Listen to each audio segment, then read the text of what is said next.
И така, привет!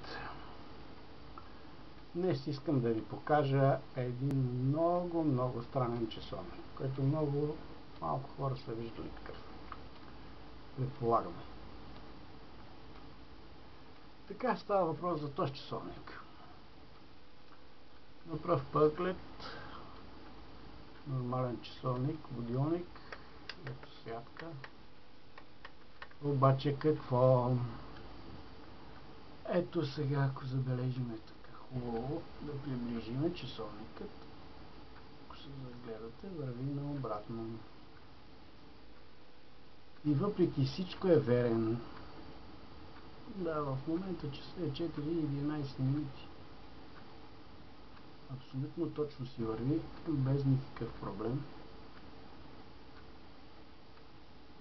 Това часовничето е най-обикновено китайско, не се продава в магазините, за съжаление. И така.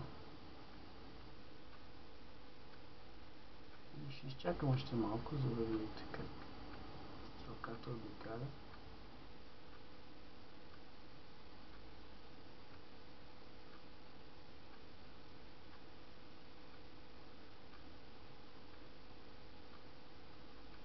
И това е, мисля, че всички вече виждат за какво става въпрос.